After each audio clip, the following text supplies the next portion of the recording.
It's the hashtag Simply Cyber, COWMUNITY. Here to break the cycle, this is vital more than you and I. Yeah, it's exciting, it don't matter what your title is. You can grab a friend or two or three or four, invite them in. It's the Simply Cyber, bring a good vibe. It's the live with Jerry every morning, having good time. And you know we love to see for you, just gotta go and get it. Yeah, you know we all believe in you, it's time to grow together. It's the Simply Cyber, bring a good vibe. It's the live with Jerry every morning, having good times. And you know we love to see for you, just gotta go and get it. Yeah, you know we all believe in you, it's time to grow together. Dr. Auger is a OG, got that potion, the elixir, got devotion to all those who keep us showing up to witness. Fit the tricks and quips and all the tips to raise your cyber fitness. Switching up the routines, pass it off to James quicker. Keep the people smiling, hit that follow, that's a good decision. Every week, today, tomorrow, I encourage y'all to listen. We gon' teach y'all way more than how to protect yourselves from phishing. More like being confident so you can recognize the vision. On a mission, it's official, we gon' get through all these issues. Time for JawJacking, baby, this is more than a tradition, yeah.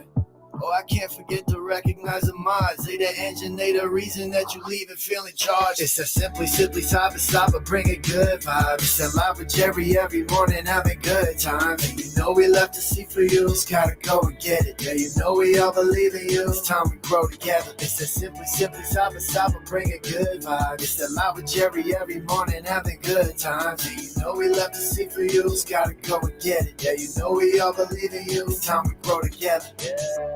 What else can I say? I hope you find some value in this place and have yourself an awesome day. Simply Cyber, sit and stay. So let's all put our hands together, ready. Time to hang with Dr. A.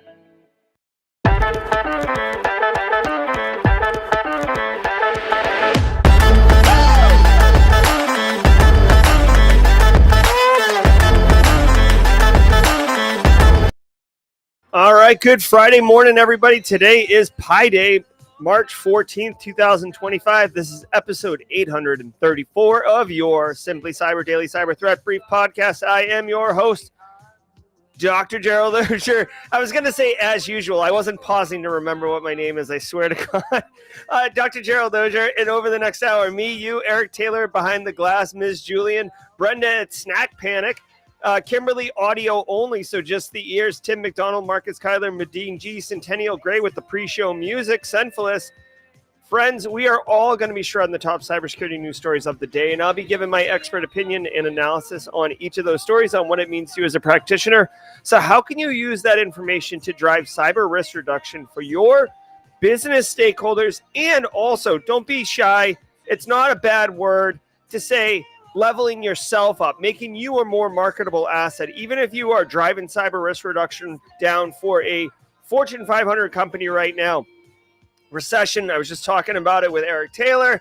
Things are kind of dicey right now. You want to make sure that you're the CEO of you and protecting yourself as best you can and be recession proof, right? So if you're leveling up, if you're crushing it as a cyber pro, you are going to be able to make moves like a snake in the grass, roundabout, little Wu-Tang in the hizzy.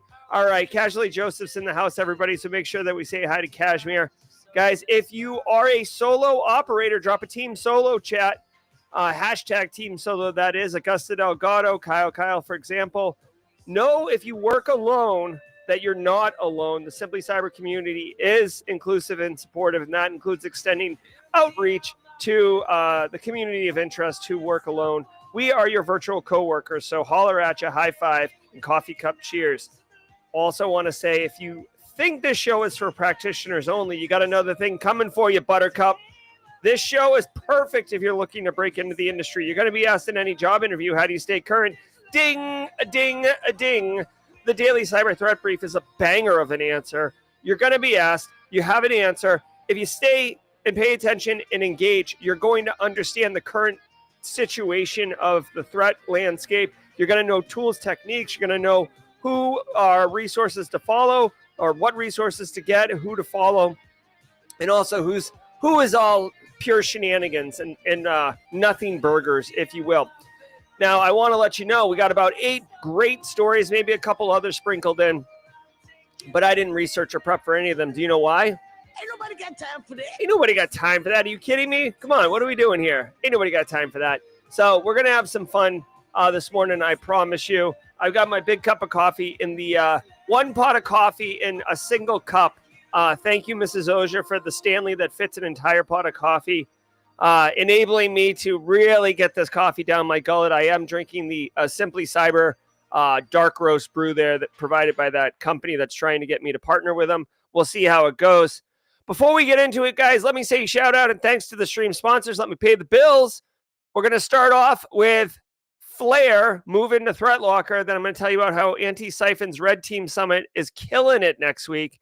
And then how Barricade Cyber can help protect you from threat actors. Let's do it. When I come back, I'm going to let you know about what's happening later in the show, including it's Friday. James McQuiggan at 35,000 feet. Couple rib ticklers coming at you later on in the show. Stay tuned. We'll be right back.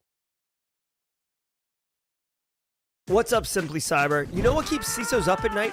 The unknown. Those exposed assets and leaked creds floating around the dark web that you don't even know about? Well, that's where Flare steps in. Think of Flare as your organization's amazing threat hunting capability, continuously scanning both clear and dark web for exposed enterprise assets, leaked secrets, and even compromised credentials being sold in private channels. Their cutting-edge platform, powered by transparent, generative AI, prioritizes real threats so your team can take immediate action. Stop playing catch-up with threat actors. Get ahead with Flare's threat exposure management capability. Don't take my word for it. Visit try.flare.io/simplycyber and try it for yourself.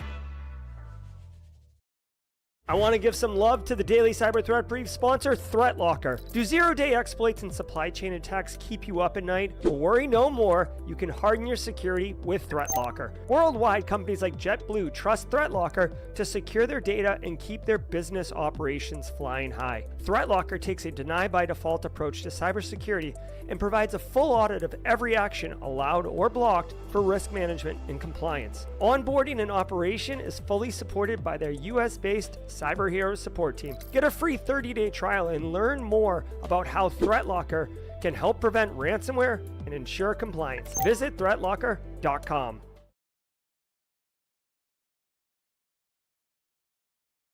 All right, and I also want to say shout out to Antisyphon, who is running the Red Team Summit next week on March 19th, guys.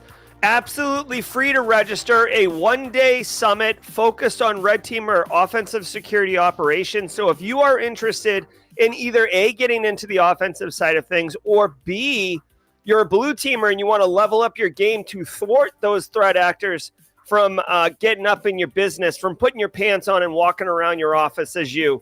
Go check out the Red Team Summit, March 19th, 11 a.m. to 4 p.m. I'm going to drop a link in chat. It's simple, it's easy, it's free. There's no reason not to check it out. You know what I'm saying? Even at a minimum, here's what I would do, okay? And this is just me. Oh, shit. Eric Taylor is co-hosting Red Team Summit, so there you go. I mean, if you're looking for even more reason to get on board, I've just got confirmation. Eric Taylor from Barricade Cyber and also the mod team and also the community and also from JawJacking Tuesdays is going to be co-hosting, so definitely check it out. Here's what I would say. Literally, for me, what I'm going to do is, and I do this for everything like this, I'm going to register. First of all, first step's done. It didn't cost anything, no big deal. I'm going to put it on my calendar. Okay, great. And then when March 19th comes around, it's going to pop up on my calendar. And if I'm overwhelmed with work, I'm sorry, I can't make it today. But if I'm having a cup of coffee, I'm getting distracted by DMs and stuff, talking about Monster Hunter, and this thing pops up, boom, I've got action. I'm like a 80s action hero, Action Jackson, with Kung Fu grip. So that's what I would recommend. Go to Red Team Summit, check it out. You wouldn't mind it. Let me just pin the message. There we go. Oh, yes, and hey, if you don't know Eric Taylor from Barricade Cyber, you may remember him from the meme of the week, Eric Taylor Swift. So you may know him from that popularity. Let's see really quickly, just to refresh everybody's memory. Eric Taylor Swift, here we go. Just in case everybody, this is Eric Taylor Swift. So he will be co-hosting. He'll probably not be wearing the dress this time or the sparkly microphone, but he will be hosting and it will be epic. Speaking of Barricade Cyber, I do want to say shout out and thanks to them for sponsoring the show. Also, Barricade Cyber Solutions is dedicated to helping businesses from cyber attacks and recover from the damage done. Cyber attacks can cause massive issues for businesses and send dedicated, hardworking business owners into turmoil. But Barricade Cyber Solutions knows how to mitigate the damage done by cyber incidents. Check them out at barricadecyber.com. Links in the description below. Know that his phone number's here. His Calendly's here. You've got all the access you need to help you recover from ransomware, business email compromise, just any type of malware with their proven recovery process. Trust me, you're not going to be disappointed if you're working with Barricade Cyber.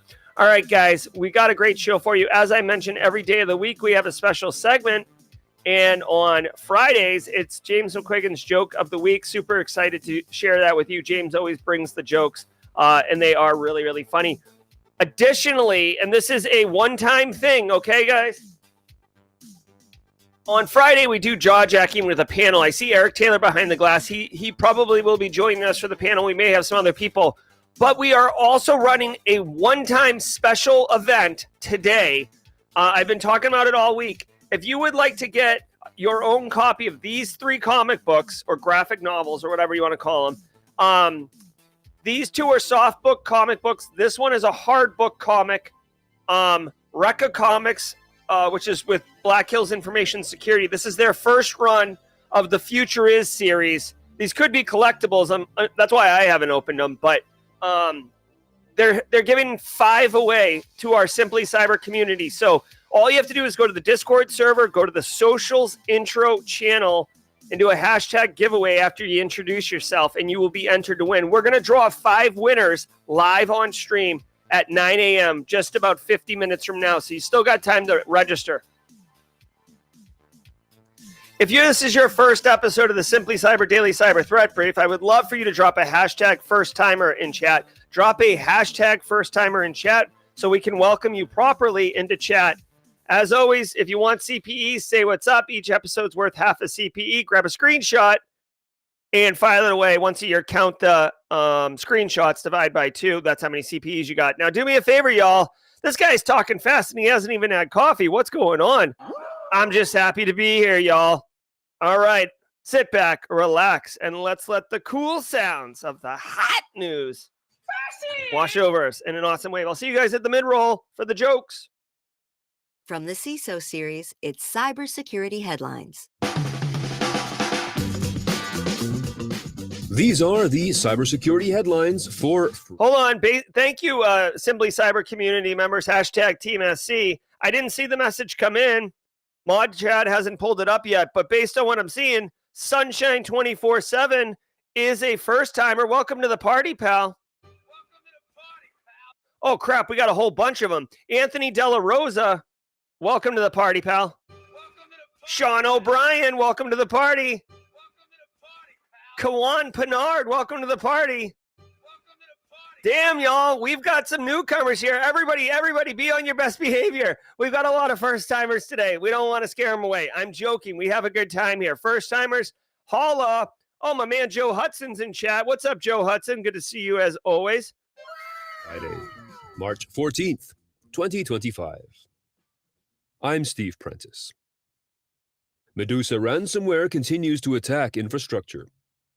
In a joint alert released on Wednesday, March 12th, CISA, the FBI, and the Multi-State Information Sharing and Analysis Center, MSISAC, are warning that as of February of this year, quote, Medusa developers and affiliates have impacted over 300 victims from a variety of critical infrastructure sectors with affected industries including medical, education, legal, insurance, technology, and manufacturing, end quote. The group, which is unrelated to Medusa Locker, engages in double extortion and uses phishing and unpatched vulnerabilities for initial access. The group's practices include, quote, disabling security software, terminating processes related to backups, security, data sharing, and communication, and erasing shadow copies to prevent file recovery, end quote. A link to the alert is available in the show notes to this episode. All right, quick aside. I wish my coffee wasn't 1,000 degrees because it smells good and I desperately want to take a sip. But these freaking Stanley mugs, a victim of their own success, they're so good at keeping heat in that my coffee is like borderline boiling still. I just took a sip and burned my tongue. All right, Medusa ransomware, not new. They've been around since 2021. Famously, not famously, but for me, for my money, Medusa ransomware's most notable attack was against the Minneapolis school district. Minneapolis, I believe it was. I'm going to fact check myself right now just to make sure that I don't look like a jackwagon. Let's see. Minneapolis school. Yeah. Here we go. Yeah, here we go. Medusa ransomware gang leaks student psychological reports and allegations in Minneapolis. Yeah, so this was them back in summer of 2023. They've been around. They're highly effective. They are definitely financially motivated. Some of you, or some of these ransomware threat actors, they're kind of like all over the place. They're not consistent. And consistency is king. Whether you're creating content for personal branding or you're a ransomware threat actor, consistency is king. This crew, Medusa, definitely seems business oriented. Like, this is how they pay their bills, and they're going to do it with efficiency and consistency. Their initial attack vectors include phishing. So phishing emails. It doesn't say phishing emails. In 2025, it could be phishing Telegram messages, phishing text messages, whatever. But they use phishing techniques to steal creds or exploit unpatched vulnerabilities. Listen, guys, when you're going to attack somebody or a threat actor is going to attack you or whatever, you can attack the human or you can attack the technology, and they're doing both of it. Again, equal opportunity threat actor. In my opinion, this threat actor, based on everything I've seen, they don't give a damn about like style points, right? If they get you with a stupid phishing email full of typos, that's fine. If they catch you with elite next level 0-day that's something like Hugh Jackman in the movie Swordfish figured out, fine. They don't care. They're about straight cash, homie. Straight cash, homie. You know, threat actors have to pay bills too. Threat actors have to feed their kids too. I'm not saying crime is okay. I'm just saying they're more about getting to the money part of the crime than they are about impressing their friends. They do living off the land. If you're not familiar with living off the land, it's where you're using legitimate tools, typically Windows binaries and drivers that come with the Windows operating system by default. The reason that they use living off the land binaries, if you're new to the industry, is because, number one, those binaries are almost always going to be there, so you can depend on it when you break into when you break into a victim organization and you hit a box. Guess what? I know cert util's there. I know CMD is there. I know PowerShell's there. I know Calc is there for, whatever. There's a whole bunch of them. And because they're there, EDR technologies aren't going to stop it from running. So it's very, very nice for them. Now, they do, honestly, the more things change, the more they stay the same. I haven't heard this in a minute. And I think it's just because it's become standard practice, but like erasing shadow copies before encrypting, terminating backup processes, like if they find Veeam or something like that. And essentially what they're trying to do is do the true, 2017, 2018 type ransomware where they encrypt all your data and you're absolutely screwed unless you pay to get the key back to unlock the data because you don't have backups. You can't recover from those. But honestly, in 2025, there's a lot of businesses that sell products now that make immutable backups. Immutable means you can't really change them. You can't edit them, delete them, or whatever. So they're like locked in. It's kind of like Han Solo and the Carbonite, except it's your data. If you are interested in learning more about Medusa, I'm sure there's a ton of information on them. The fact that FBI and CISA are issuing joint notices definitely. This isn't even a hyperlink. What are we doing? Oh, there it is. It definitely indicates they're seeing more of an uptick in activity. So what can you do? What can you do for yourself to protect from this? Okay. Number one, they have sticks here. So if you didn't know, sticks is based. I know this looks like trash. Here. Thank you, Chrome. This is JSON sticks information. You can use sticks to ingest into like SIMs or detections, or like I don't know if you can ingest it into like Zeek or anything, but basically this is indicators of compromise. This is information around the Medusa ransomware operations. Again, the bottom of the pyramid of pain, I I'm still never going to forget that I was on a freaking elevator with David Bianco, and I didn't know it. Such a donkey I am. Hold on one second. I just why I just want why do I have to, why is it trying to pull up like my search history? I just want the pyramid of pain. I want a graphic, bro. Chrome being too clever for itself. As we know, David Bianco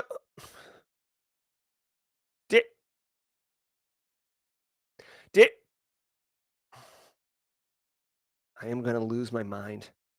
I'm quietly going crazy with this. Freaking just can I just show this? David Bianco's pyramid of pain here. The higher up you go, the more that you get into the threat actors' operations, the more you're going to make it painful for them. i.e., IP addresses and domain names are simple and easy to change. As you can see here with the pretty print. Oh my God. They are showing IP addresses. They are showing network information. These things can be changed, but higher up is more painful if you change it. So do all the things. Do all the things, okay?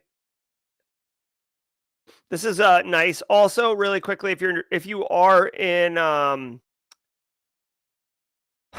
if you are not in an ISAC and you want to be, the multi-state ISAC is a good one. I don't know what criteria they have for you to get into it, but just know there are best practices around protecting from Medusa,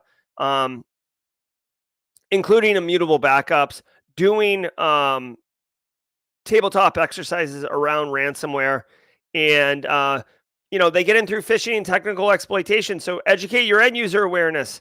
Educate your end users, right? Don't fall for phishes. Tune up your email security gateway. Don't let those phishes come through. Educate them on phishing text messages and Telegram. Tell them about WhatsApp. And patch it, right? Technical exploitation of edge devices. You gotta patch it. All right, let's go. Department of Justice seeks to break up Google. What? As posted in the CyberWire, quote, last Friday, the Department of Justice submitted a request that would aim to break up Google by forcing the company to sell Chrome. In its filing, the DOJ stated that Google's, quote, illegal conduct has created an economic Goliath, one that wreaks havoc over the marketplace to ensure that no matter what occurs, Google always wins, end quote. These filings follow a 2023 antitrust case in which, quote, Google was found guilty of monopolistic practices regarding the company's search engine services, end quote, as well as a second antitrust lawsuit from 2024 that is, quote, examining whether the company has also engaged in monopolistic behaviors related to its advertising business, end quote. The ruling, expected this summer, has, quote, the potential to significantly impact how Google operates, how users interact with its services, and the overall landscape of the search engine business, end quote. All right, so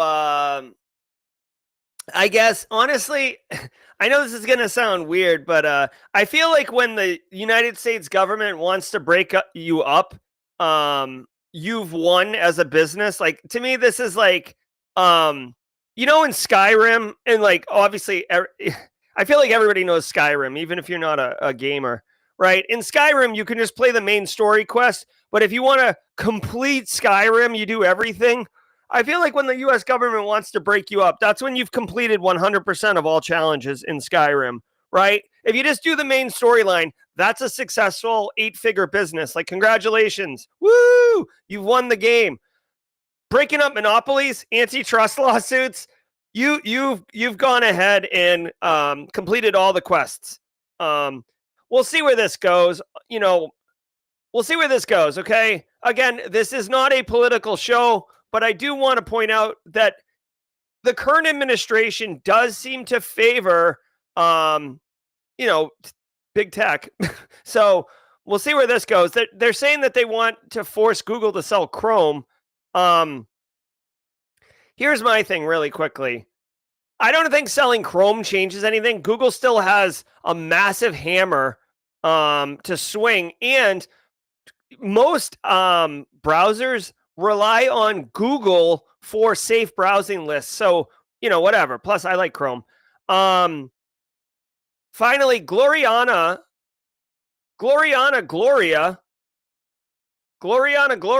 hello, Gloriana, asks, what is an ISAC? Okay, there isn't really any cyber to this story, so I'm not even going to go any further on it.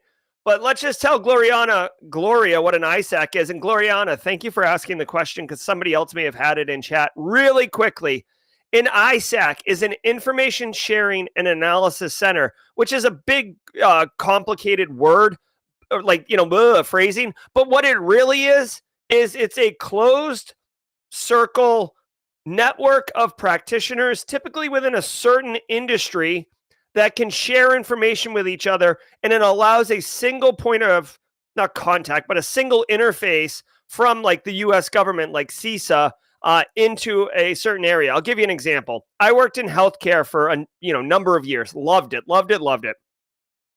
Maybe you're Jesse Johnson. Maybe you work in healthcare. Maybe you're someone who works in healthcare, right? There is a ISAC, which is the healthcare ISAC, okay? ISAC. I'm going to bring it up on chat. ISAC, okay? And anyone can join this, and they just have to prove that they are working in healthcare, okay? And their whole point is to empower healthcare sector orgs to prevent, detect, and respond to cyber and physical security events. Join the community. So what you end up getting is, emails, maybe weekly digest. If something wicked bad happens, like let's say all of a sudden WannaCry is crashing across the United States, or Medusa ransomware decides to go ham on healthcare, the FBI and CISA can immediately connect with ISAC, who then can turn around and relay information directly to the network of practitioners. All right. Plus, they have you can ask a question, right? So like I've used ISACs in this way too. There's like mailing lists, like newsletter, kind of like the old school forum posts or IRC stuff. Hey, hey, has anybody used SailPoint for identity governance within a medical device environment? We're having some challenges, like things like that. Okay, so ISACs are awesome. And again, there's some ISACs for everyone, like automotive, chemical, wastewater, healthcare, government, multi-state. Another phishing campaign hits Booking.com. Employees at hotels around the world are being tricked once again by cybercriminals impersonating the reservations portal Booking.com. The gang behind this attack is Storm 1865, who in 2023 and again in 2024 used fake customer complaints and other messages as lures. This year, according to Microsoft, the attackers are using a technique called ClickFix that, quote, attempts to take advantage of human problem-solving tendencies by displaying fake error messages or prompts that instruct targeted users to fix issues by copying, pasting, and launching commands that eventually result in the download of malware, end quote. Much of this is done by using a fake CAPTCHA overlay that asks users to prove their humanity by pressing the Windows key followed by Control-V and Enter, which actually triggers the download of malicious code. Oh my God, bro. All right, so okay, check it out. This is obviously working because threat actors have been coming at you with this one for some time. Educate your end users. Tell them no CAPTCHA ever will ask you to hit the Windows key and do anything, okay? I saw one the other day where it was like you had to hit like Control-C, Control-V, like, or no. I saw one the other day. It was a video, short or something, where in order to prove you're human, it was Windows key R, CMD, enter, Control-V, enter. And basically you were opening a command prompt and detonating encoded malware. What are we doing here? So don't get wrapped around the axle on Booking.com. Focus more on hospitality websites, Trivago, Kayak, Expedia, whatever your dad uses, whatever. Just it's more about that. Oh, John Hammond's got a video for that. Thanks, FedEx. That might be what it was. I love watching John Hammond videos. I just watched one last night where he someone was like trying to like harvest his Twitter credentials, and he called the threat actors in the video. It was cool. Yeah. So anyways, don't do this. Again, here's the pro tip, guys. When talking to your end users, and by the way, quick shout out to the GRC Mafia. Woo! Run GRC, baby. When you're educating your end users, or really educating anybody, you must remember who your audience is and how to speak to them. You might be like, wait a minute, I'm the biggest brain here. They should be able to, bend their will to me. No, like I'm telling you right now, if you want change, if you want to modify someone else's behavior, you must make it baby oil slick for them. No friction, completely frictionless. So you have to speak to them in a way that they are comfortable communicating and expecting to be the words in comms they're going to use. So for this one, may I suggest, hey, looking to plan a spring or summer vacation with your family? Be on the lookout for, criminals. Don't even say cyber criminals, right? The cyber part doesn't matter. People know what criminals are. Criminals are setting up fake hospitality websites and then use the big ones, booking.com, Expedia. And they are sending phishing emails, or they're sending emails pretending to be these, and they're tricking you, and they're going to steal your money, period. Just that. Criminals steal your money. How? By sending you this stuff. So if you're going to book a trip this summer, make sure that you're going directly to the site. Be aware of any type of direct message or email offering you something that's unbelievable. Something like that. You can workshop it, okay? FANA vulnerabilities possibly targeted in large-scale SSRF exploitation campaign. Researchers from security intelligence firm Grey Noise are reporting on a campaign that spiked over the past weekend in which server-side request forgery bugs, that is SSRF, in multiple platforms were exploited to allow threat actors to, quote, map internal networks, identify vulnerable services, and steal credentials for cloud services, end quote. SSRF vulnerabilities, quote, played a major role in the 2019 Capital One breach, which impacted over 100 million people, end quote. Grey Noise said more than 400 IPs were observed targeting products from GitLab, VMware, Ivanti, and others. The attacks focused on organizations in the US, Germany, India, Japan, Singapore, Israel, and the Netherlands. All right. So here's the deal. This is one of those ones where SBOMs and software, like software being baked into other software products, can be problematic. So Grafana is an analytics module, and this is what is allowing the exploitation of server-side request forgery, which basically the threat actors are executing on something on the server side that is being allowed to execute, and they're using it to do network mapping of everything behind the web server, or whatever the server. I'm assuming it's a web server, right? SSRF is typically related to web applications. So here's the TLDR. Number one, if you're running Grafana and you know it, be aware of this. Go. And you can see here, it's targeting Zimbra, GitLab, .NET Duke, VMware, Columbia Soft, Ivanti. Ivanti's a big one. So if you're running Ivanti in your organization for VPN, for example, right? You might be like, oh, I don't have Grafana. Well, guess what? Spoiler alert, you do have Grafana. So what I would do is, again, this kind of sucks. Obviously, these threat actors were all prepped and then they executed, kind of like doing a raid in DayZ or one of these like online survival games. They packed up, they got all ready for the weekend, and then they executed their, like Leroy Jenkins, okay, for the olds in chat, the Leroy Jenkins move. So you definitely want to be aware whether or not you're vulnerable to this. Any of your internet-facing assets that have web application interfaces, which is a lot, including like networking devices, they have web apps, etc. You just want to make sure that this Grafana thing isn't in it, or that you haven't been compromised. Again, they don't say it in the article here, but if you are successfully compromised, there's got to be indicators of compromise. Again, it doesn't say it here, but what I would do is take it as an action or as an opportunity for self-development. Go figure out what the indicators of compromise are from this Grafana SSRF attack and go threat hunting in your environment and see if you have seen any type of compromise. Really quick. Hold on one second. Well, this is a 2.5 minute long video. I can't drop that in chat. Well, I can drop a link to it in chat. Hold on. If you don't know what Leroy Jenkins is, Leroy, this is internet gold. I would play it, but it's 2.5 minute long, and I'm just not going to do that. Gray noise also worth noting. Oh my God, bud. Gray noise. Oh my God, what is going on? Gray noise.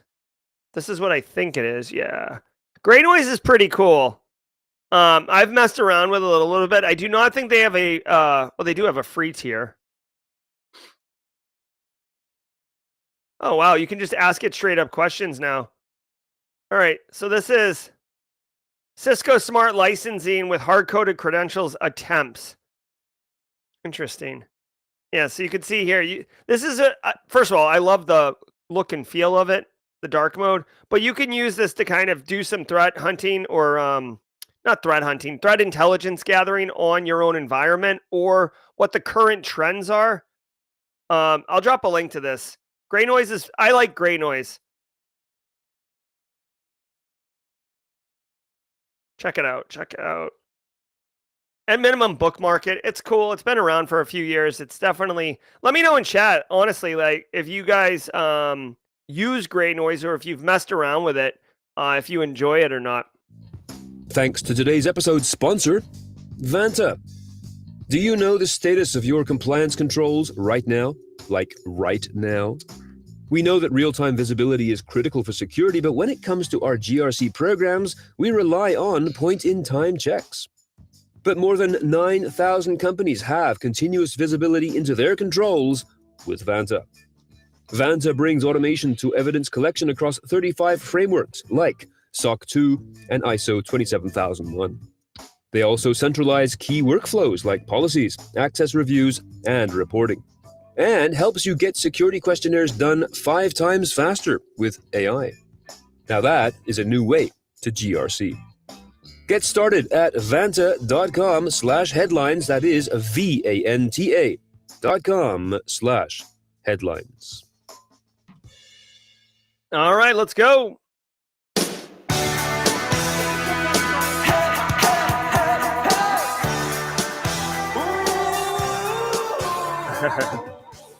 Mono Julian with the super chat coming in with a dad joke. Also feeling that Friday vibes. Good day, Mono Julian. What is soft and small yet almost everywhere? Microsoft. All right, guys. Hey, really quick holler at you. Thank you to the stream sponsors, Barricade Cyber, Threat Locker, Antisyphon, and Flare. Definitely enjoy working with them. For all you first-timers who are here today, I hope you're having a great show. I feel like this is a pretty typical show. A little bit education, a little bit fun. We don't always mention baby oil, but sometimes it comes up. Anthony Della Rosa, Sean O'Brien, Kawani Pinard, Sunshine 24/7. Every single day of the week, we do something fun, and Fridays is absolutely reserved for my good friend, James McQuiggan at 35,000 feet. You could say hi to him in chat. He's right there in chat. He's also, his face is right here on stream. Longtime community member. He has helped so much with the community over the years. A true mentor and a contributing member. Let's get his jokes of the week fired up. Here we go. James McQuiggan says, hey, you know what? It is Pi Day, March 14th, and St. Patrick's Day is around the corner. How many bakers does it take to bake a pie? How many bakers does it take to make a pie? Well, we did the math, guys. We crunched the numbers. 3.14 bakers. What do you get when a bunch of sheep stand around in a circle? What do you get when a bunch of sheep stand around in a circle? you get a shepherd's pie. Mmm. All right, dad jokes galore. If you're a dad in here, you can vibe with this. If you have a dad, which we all do, I'm sure you're groaning and eye rolling right now. Why do people wear shamrocks on St. Patrick's Day? It's a good question. Fun fact, you may not have known why people wear shamrocks on St. Patrick's Day. It's because wearing real rocks would be too heavy. Oh my God. Ugh. That one was rough, James. That one was rough. Now, this is James' personal favorite. How many Irishmen does it take to screw in a light bulb? All right, guys, Irishmen. How many of you does it take to screw in a light bulb? Well, I got the answer for you. 2. 1 to hold the light bulb, and another to drink until the room starts spinning. Oh,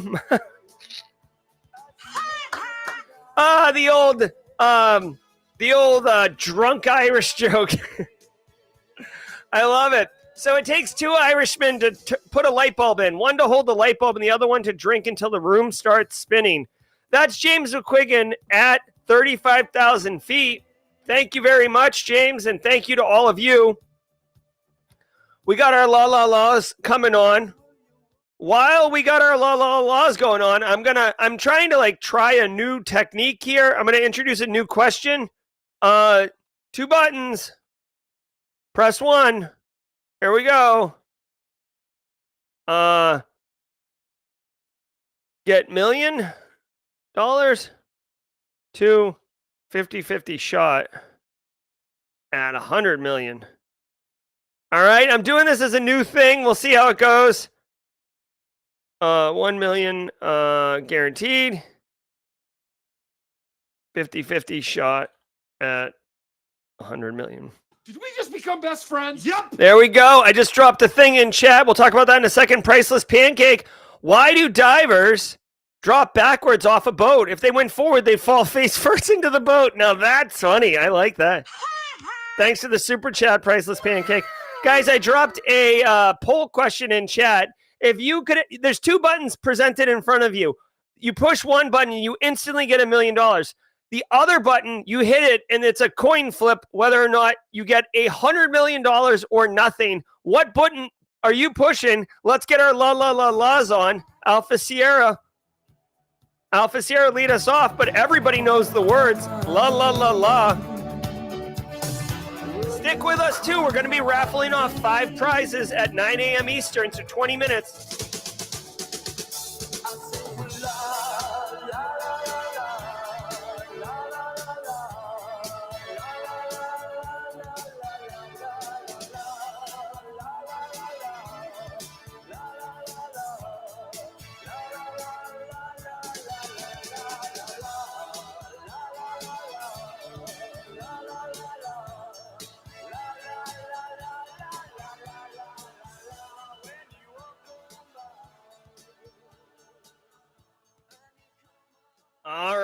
All right. Let's get back into the work. I'll leave the poll question up.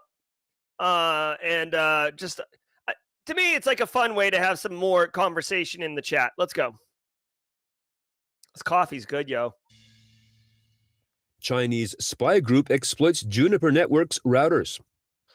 Researchers at Mandiant are warning of a state-backed espionage group operating out of China, UNC 3886, targeting routers made by Juniper Networks. This is a group we reported on back in June 2023 when they were exploiting a VMware ESXi 0-day. In this latest report, Mandiant says the group was involved in a project to deploy custom backdoors on Junis OS routers and that the group's focus is, quote, mainly on defense, technology, and telecommunications organizations located in the US and Asia, end quote. They pointed out that the affected routers were running end-of-life hardware and software, but also that the malware deployed on the Juniper routers, quote, demonstrates that UNC 3886 has in-depth knowledge of advanced system internals, end quote. Update Firefox. All right. So what are we doing here? Nation-state threat actor targeting routers made by Juniper. Okay, so Juniper is a tier 1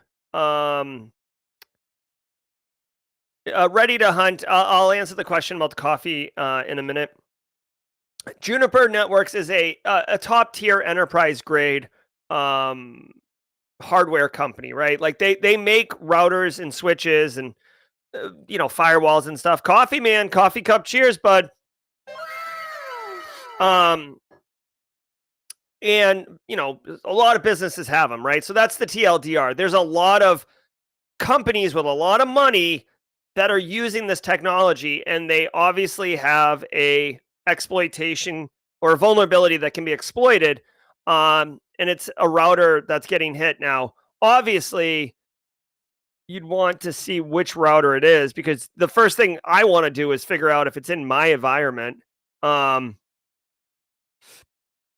Unfortunately, it looks like it's not really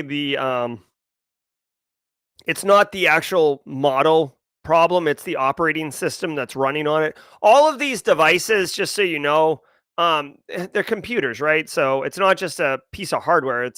There's an operating system on it, just like every other thing. There's usually a lightweight Linux-based operating system on all the devices. Even like your home router has a little tiny operating system on it. My Raspberry, my Flipper Zero has a little tiny operating system on it. This Juniper runs Juno OS or Juno OS, and that is what the problem is. Now, it says that this particular threat actor has advanced knowledge of advanced system internals. Basically, I mean,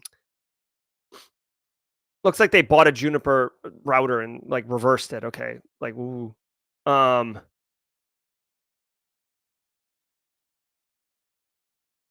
Okay, so this is an interesting thing. It says Google owns cybersecurity firm. I'm assuming Mandiant. It doesn't say Mandiant, but it looks like the ones that are getting popped are end of life hardware and software. Okay, so end of life just means when security vulnerabilities get released, there's no patch for them. Okay, you shouldn't be running end of life technology if you can help it. This is a perfect example of why you shouldn't be running it. The goal of this threat actor is to gather and use legitimate creds to move laterally within a network undetected.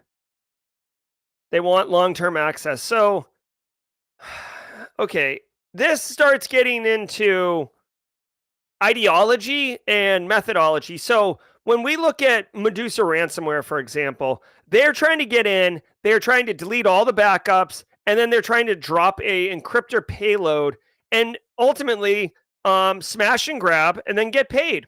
Straight cash, homie. This advanced threat actor, which is being attributed to China, which totally makes sense. China is incredibly good at espionage. They are getting in and establishing long-term persistence mechanisms and basically wanting to have long-term access to the environment. Now, my opinion is that this China, again, I'm not trying to be xenophobic, okay? This is being attributed to China, so I'm not making this up. I'm not just like raising my fist and saying like, don't like them. Just this is what's being attributed. My suspicion is that they don't know exactly what they want, but they do know who potential adversaries would be and what potential networks would be valuable to have hooks in. So China's just kind of going off and establishing these long-term persistence mechanisms. You have things like the United States telecoms that got hit by Salt Typhoon. You have the United States industrial control systems in the energy sector with Volt Typhoon. You have this right here.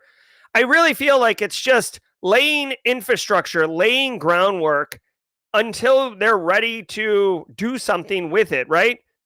I mean, I guess my thing is like, you may not know if you want to. This is such a stupid metaphor, but I feel like it's going to work. You may not know if you're going to have time this weekend to go to the beach or time this weekend to go camping or fishing, right? Choose your favorite hobby, right? It's Friday. My kids are off. It's a 3-day weekend here, and I've got work to do. I do work on the weekends, but maybe I get a little bit of free time. So what I might do is tonight Go get the camping gear and lay it out in the garage, or go get the fishing in the tackle box and lay it out. Get a cooler.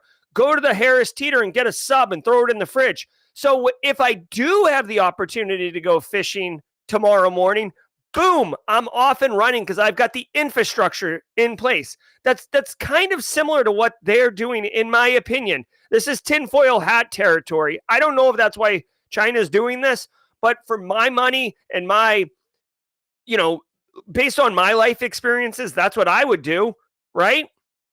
You're laying the groundwork, so if you need it, go for it, Otherwise, you wake up Saturday morning, you're like, oh, I want to go fishing. And then you're like up in the attic getting stuff. You got to go to Harris Teeter. You're waiting in line behind a bunch of, people. And you're like, oh my God, like I'm never going to get the boat in the water at this point. If I owned a boat, I don't own a boat. I definitely don't own a boat.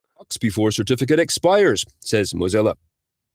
Oh, by the way, if you're running Juniper OS, go check this out. Okay, make sure you don't get popped. You gotta patch it. Warning is intended to help Firefox users avoid disruption and security risks caused by the upcoming expiration of one of its root certificates, which is happening today, Friday, March 14th. The certificate was, quote, used to sign content, including add-ons for various Mozilla projects and Firefox itself, end quote. Users are urged to update their browsers to Firefox 128, which was released in July of 2024 or later, and ESR 115.13 or later for extended support release users, end quote. All right, here we go. If you run Firefox, you gotta patch it. You gotta patch it. All right. Now, what's interesting is Firefox was used to sign the certificate, or maybe Mozilla. Yeah, Mozilla. So Firefox is a browser. Mozilla is the foundation behind it, right? If there's still a foundation. So the browser didn't sign your certificate like the foundation did. Usually an organization or an entity signs certs. The cert, like any PKI infrastructure, the certificate has an expiration date. If it didn't have an expiration date, well then, if it got compromised, it could just go off indefinitely. So here's the deal. Anything that was used or is depending on that certificate as kind of a root certificate is going to say the certificate's expired. You need to update your browser and, whatever else is using that certificate if you used it for whatever reason, okay? Also, yeah, see, older versions may be impacted. I want to point out, because of that, there's two things that are going to go on right now. If a threat actor was savvy enough, now would be the time to throw a bunch of crap at the wall, because when you get this certificate is wrong or there's a problem with the certificate pop up, you're like, oh, yeah. I got that earlier. IT told me that the certificate was expired and I got to update that. I'll do it right after I do this, and this, and this, and this, and this, and this, and this, and this. I'll get it to it Saturday. I'll get to it Monday. I'll get to, fuck, I don't care. Right? So you are exposing yourself to risk because of that. Now, that doesn't mean a threat actor can't just send it anyways and have you click through it. But here you go, right? Malicious add-ons could come in, untrusted certifs could do fraudulent. This is what this is what I just mentioned was the fraudulent websites, etc. It's very simple. Here's another one to send to your end users. Hey friends, do you like Firefox? Check this out. You don't go to menu help about Firefox to check out the new features. Like sometimes I don't want to say lie. I don't want to say lie to your end users, but hey, if you go to menu help about Firefox, you'll see a really cool Easter egg. It's you getting your patches. I mean, don't say that. If you say that, that'll ruin the surprise. Do I have Firefox on this box? Hold on one second. Firefox. I do. I think it's in my Kali instance, though, which is weird. Apparently, Windows subsystem Linux shows you what apps you have installed in your Linux distros. All right. Oh, there we go. Yeah, this is kind of cool. Hey, fun fact. How do I do this? This is kind of crazy. So I run Windows, but I run Windows subsystem Linux, and I just did search on my box for Firefox, and it pulled up my Kali box and brought in this. So kind of cool. Anyways, menu. What was the tip here? Menu help about Firefox. So menu help about Firefox. Oh, you guys can't see it because it's not doing the pop-ups.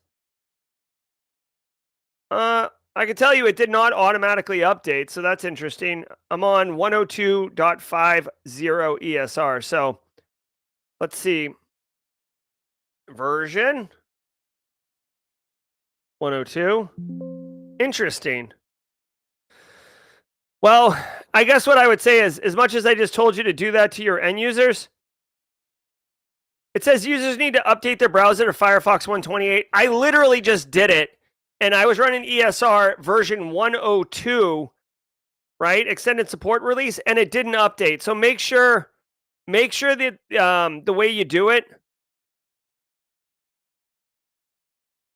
Oh, Carrie dropping a knowledge bomb. Thanks, Carrie. So Carrie says the way that Linux partner with Snap and Firefox doesn't allow you to update Firefox anymore. So just be aware. Again, if you're not going to be messaging your end user community about their Kali Linux Firefox instance not being updatable, because like Aunt Dorothea, she's not running Kali Linux in a WSL VM, okay? So just educate your end users, make it super easy. In fact, if you're feeling particularly frisky and you want to get after it, make a little video of you clicking on the menu help about Firefox and then have it fade to black before like the update happens and like tease your end users into seeing what happens. Okay. Scarcraft deploys new Android spyware Co-Spy to target Korean and English-speaking users. This threat actor, Scarcraft, Scarcruft, based in North Korea, is apparently behind a previously undetected Android surveillance tool named Co-Spy, Kospy, that was used to target Korean and English-speaking users. We have reported on this group before, most recently last October. Threat intelligence group Lookout Research says this is a, quote, relatively new malware family with early samples going back to March 2022, end quote, adding, quote, Co-Spy has been observed using fake utility application lures such as File Manager, Software Update Utility, and Kakao Security, that is spelled Kakao, to infect devices, end quote. Co-Spy was distributed through the Google Play Store and Firebase Firestore, but since have been removed from Google Play, and associated Firebase projects have been deactivated by Google. Historic $40 million gift. All right, so check this out. There's a lot here. Okay, so first of all, Scarcraft is the name of this North Korean APT. I've asked ModChat if this goes by another name. I feel like North Korea is getting more and more threat actors by the minute. Very small country, not a lot of resources, but Lazarus Group is super effective at stealing money. Kim Suki is very good at espionage. I am curious if this Scarcraft is just another one of these pseudonyms for an existing one. But these guys, they're doing spies. They're spying on people, English citizens. So here's how I like to put it. North Korea has three like cyber capabilities. One steals money. That's Lazarus. That's how they fund their regime. One spies on adversaries of the country, and one spies on their citizens. Okay. Now, apparently, they've gone a little bit further because they do have a group that does do kind of deep espionage, right? So North Korea was seen not too long ago, I want to say last fall, stealing missile plans from Russia, which is supposed to be their friend. Let me just pull that up. North Korea stealing Russia missile tech espionage. Yeah. Here it is. This is August 2023. So it was, I got my time mixed up. This was 2 years ago. But yeah, like, so they've got a couple different full-on capabilities going hard. So don't sleep on North Korea. I got Scarcraft. Here's the deal. They make Android malware and it spies on you. I mean, this is one of the reasons why I don't like Android for starters. The other thing I want to point out, like, hey, everybody, Daniel Lowry, Eric Taylor, the olds, right? Real Bilbo, some others. I'm only saying men's name because I don't want to call a female member of the Simply Cyber community an old. I feel like that's wrong. But if you've been around for a minute, like, welcome to the Wayback Machine. Adobe Flash Player vulnerabilities? Oh my God. Hello. It's been a minute, hasn't it? Dude, back in the day, guys, like early 2000, like I want to say like 2005 to 2010, Adobe Flash was like threat actor paradise. It was like Coolio made, like it was originally called, we all know it as Coolio's Gangsta's Paradise, but like for a hot minute before that, it was Coolio singing threat actor Adobe Flash Paradise. It just didn't resonate. Plus, Criminal Minds and Michelle Pfeiffer picked up the song for the movie, so they went ahead with Gangster's Paradise. I'm joking. Listen, yeah.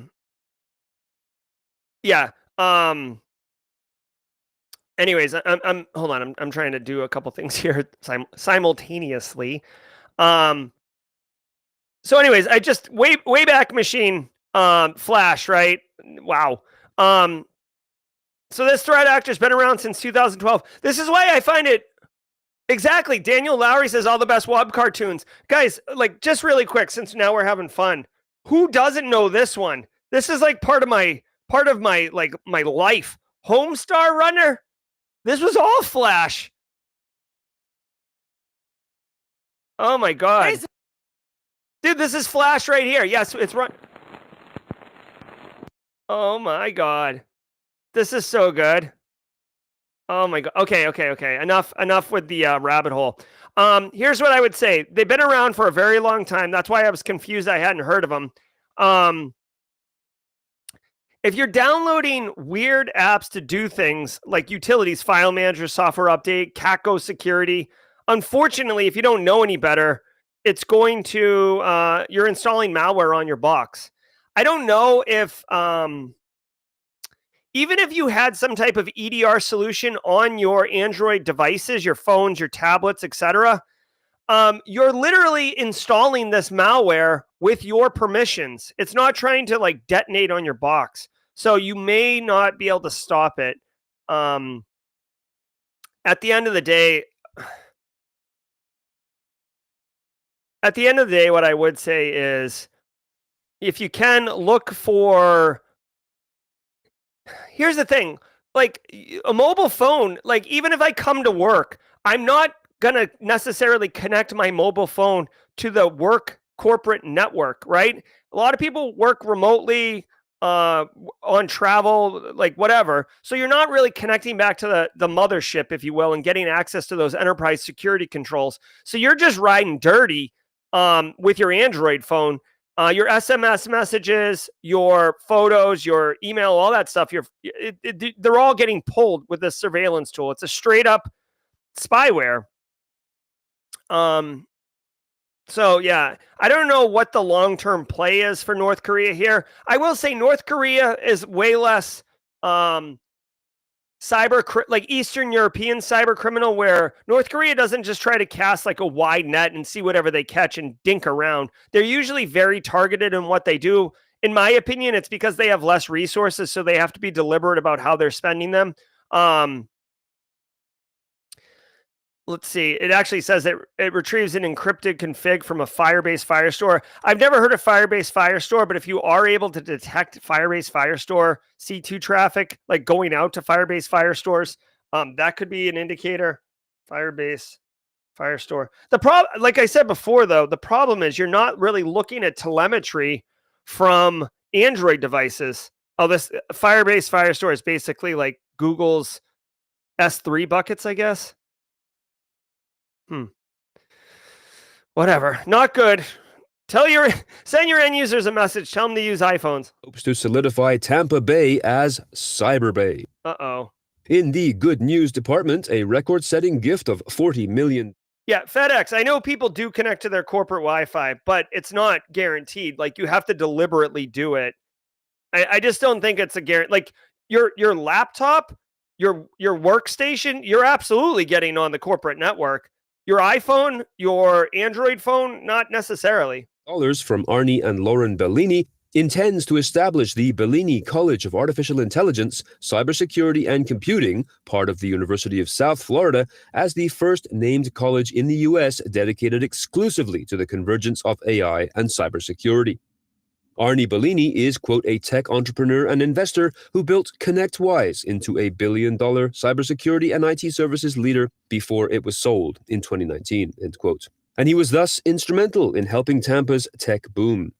He is now the CEO of Bellini Capital, where he continues to champion Florida's transformation into a global technology powerhouse. Awesome. Awesome. Okay, so there's a lot here. Number one, dude, I would love to give this guy like a hug, okay? It would be weird and awkward, but hey, way to go. This dude sold ConnectWise, which is what threat actors use all quite often to remotely access victims' machines, but that's not this guy's fault. He sold it for a ton of money, and instead of just like buying a bigger boat, he's donating $40 million to the University of South Florida to hook him up with some resources, some environments to kick butt. Yeah, look at Daniel Lowry saying that B-Sides Tampa's hosted at UCF. Guys, we hold on. Oh my God. What's the name of the oh my God. Do we belong? Yeah, this is it right here. Do We Belong podcast. We've had the her name is like blocking, dropping on my mind right now. Serena Gandy. Okay, you can see Serena Gandy. She's on the bottom left here. Her and others have done a podcast and a documentary on females in the cybersecurity industry. They have an ongoing podcast. We actually spent some time with them at Zero Trust World. University of South Florida is like on the map doing some really cool stuff. I also think that they have students who are on or competing with the US cyber games community. So don't sleep on University of South Florida. Now, having said all that, I don't know if we're going to rename it Cyber Bay. Like it's really cool that you think that, but like, let's pump the brakes. I don't know how many people are jumping on that train. I know, there's like a lot of places that are trying to get like cyber wrapped into their name. We'll see how it goes. But if you are looking for a school or an opportunity, I've been to Tampa Bay. Chuck Sapp, I visited a couple years ago. It's a really nice area. Very nice area. And just like GRC, Florida is hot. Right? So if you're interested, go on down. That Hansel's so hot right now. All right. Happy Friday. All right, guys. So shout out to USF. Maybe we can talk to Serena Gandy and get her up in the mix. Daniel Lowry saying a lot of companies down in Tampa Bay. Also, just really quickly, I mean, let's not forget Tampa Bay Buccaneers Super Bowl winners under one Tom Brady. Tom Brady is a football player I love. Tom Brady is a human. All right. Hey, gifted subs coming from Space Tacos. Thanks, Space Tacos. Want to say Aaron Wyatt, Kando Wango, NA, new members, Eric McKellen. Grab up those squad emotes. Guys, we are at time. Let's get into some jaw-jacking. I'm Jerry from Simply Cyber. We're about to do the raffle, so settle down and holler at that. 1 second. Let's get to jaw-jacking. It is a Friday. Thank you.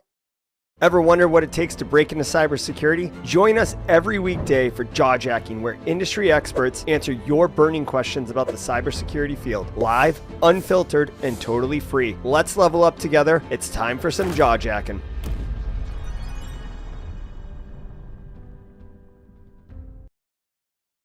All right. Hey, whoa. Jesus. Who let the DJ in? Guys, it's 9 a.m., not 9 p.m. Calm down with the music.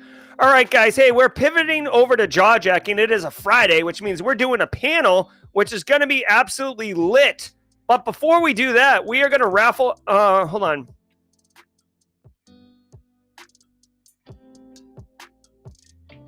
Hold on 1 second. Hold on. There's a technical issue. Okay. Hold on 1 second. We're having a technical issue. So we can't do the JawJacking. Excuse me. We cannot pick the winners just yet. This is actively being worked. We're going to be giving away 5 sets of these 3, so 15 total comics to 5 different people in just a minute. But until we get that situation sorted out, let's do some JawJacking. Ooh, okay. I see you. We got a panelist coming in. Here we go. All right, guys, every single day of the week, you first-timers may be like, what the hell is going on? This show is all over the place, but I think I like it. Every single day from 9 a.m. to 9:30, we do JawJacking, which is basically a mentoring session. If you have a question about cybersecurity careers, certifications, work, whatever, ask them in chat and we will help you. But on Fridays, we do a special where we actually bring other industry professionals besides myself on stream so you can get greater perspectives. So I'm going to go ahead and bring these people on. First coming in, Eric Taylor's off camera, so I will not be bringing him on. But Fleetus posting. What's up, Fleetus? Hi, everyone. I love Fleetus. Fleetus is a blue teamer SOC manager. He's also making his own content over on YouTube. If you just Google Fleetus post in YouTube, I'm sure it'll come up. I do want to say hello really quickly to the Antisyphon crowd. I see Kathy Chambers in chat, Daniel Lowry. If we get Zach Hill, we're going to get a triple word score. I'm just saying. Wade Wells will be joining us, and Eric Taylor may or may not be joining us. Here he is right now, the stash himself. Ladies and gentlemen, Wade Wells. The stash himself. Wow. Yeah. I love it. Like to distance yourself from the mustache. I can stop pushing it. No, it's okay. It's part of my brand. Okay. I hate to say that. I literally woke up like 10 minutes ago. So we'll give myself 15 minutes ago. You look great though, for real. I slept in. Look at my hair is like got this little wave in it. Gosh. Oh yeah, no. Like it's trendy. It's trendy, right? So hey, if you got any questions, drop them in chat. I do want to point out, Ready to Hunt is asking me what coffee I am drinking. I'll just tell everybody really quickly. There is a company called Firewall Coffee, and this guy named Rick Weaver who wants really badly to have a partnership with Simply Cyber, where basically I drink the same coffee every day, and then I'll sell it like Network Chuck does, and we'll split it or whatever. So he sent me a bunch of different coffees. This one is a single bean dark roast thing. I don't even know what it's called. He made the packaging all Simply Cyber. So I don't know what it is, the bean specifically, but it is delicious. Although financially it's problematic, right? So I think it's $25 a pound, and I get to buy it at $20 a pound. Like, it's not like I get free coffee. I can go to Costco and buy Starbucks French roast, 5 pounds for like $14. So, you know, I like coffee. I also like my money. So, so that's that. All right, ladies and gentlemen, let's get into it really quickly while we're getting the questions queued up. And I'm technically getting the drawing sorted out. Let me ask the questions to Fleetus Poston and then Wade Wells. Fleetus, you walk into a room, there's 2 buttons. One button says, get $1 million guaranteed. The other button says 50-50 shot of $100 million. Which button do you push? I'm going 50-50. Fleetus is going big. Wow. I agree. I would also go ham on it. Wade, you got a young one. What are you doing? I don't think I would go ham. I would grab it. I'd grab the $1 million and instantly throw it into a high interest savings account or invest it all into the index. Okay, S&P 500. Yeah. All right, that's definitely right. I will say, statistically speaking, Fleeta, since I'm hitting the 100 million button, you or I are going to get paid, and then maybe we have a behind the curtain deal where 10%. If one of us gets it and the other doesn't, 10% goes to that person. You get 90 million, I get 10 million. Right? Just kind of work it a bit. We play the odds here. We play the odds. Yeah. I didn't know that was an option. Gosh. So we got questions coming in. Dennis Keefe wants to know, Fleetus, what AI skills can we level up on to appear more marketable to hiring managers? So again, just understand what the limitations of each model you're using. What is the last time it was trained, so that you're asking it relevant questions. So I always like to pick something that's roughly 12 to 18 months old and see what the AI knows about it. So understand when you're looking at something new, because I just walked through a research paper with another gig I do where we were talking about the statistical analysis of it, being able to use it for secure coding and being able to look through it and finding vulnerabilities. And what we did in that research was looking at 2021, 2022 vulnerabilities. The model should know about those. But if you're wanting to use it for 2025 vulnerabilities, unless it's a well-known TTP tactic, technique, and procedure, that model is likely not going to know anything about it. So just be careful what you're asking it, because it may not have the right relevant news and the temperature could be off. And so ask it questions to learn what it knows, or go research what the last time it's been trained, how many records does it have, are you running it locally? So I know it's not the direct answer to your question, but that's what I would do if you're testing out AI models. Wade, you got any thoughts on what AI skills? Are you guys seeing it? Well, yeah, go ahead and answer. One thing first, understand the risk of what using AI would be, right? Like, understand when to use it, when not to use it. I guess you could say, like, put appropriate use of AI. The other big thing I would say is just understanding prompt engineering, right? There's a lot of good stuff out there to really get good at prompt engineering. Like, it sounded funny to me when I first heard about it, but then once I really got into it and realized that it actually is giving out way better results doing some prompt engineering. If you can fine tune and maybe custom make something, I would highly try that out as well. Thank you very much. Also, I saw it I mentioned this yesterday on stream. I don't know exactly what to put at this time, but I would encourage you to start putting AI things that you've done or skills that you have on your resume. Just like, in the early 2000s, you would put like Microsoft PowerPoint or Microsoft Word on your resume. I think having AI skills would be a good one to include. Kyle. Oh, wait, hold on. Oh, should we drop this? Okay. OWASP top 10. Yeah, so really quick, I'll drop a link in this too. OWASP has released a top 10. They're known for their web vulnerability top 10 list or whatever. They have an AI one as well, large language models. So I'll drop that in chat. This is compliments of Fleetus. Thank you, Fleetus. Next question coming in hot. Kyle, who's team solo, by the way. What do you recommend for text to scan hard drives for rootkits? Malwarebytes is okay, but one scan took 9 hours. Wade, take this one, please. What do you got? What do you do? I don't even know. All right, Fleetus. I was hoping Wade had an answer, because a rootkit, unless you know what you're looking for, I'm not sure you're going to find it from a true scan.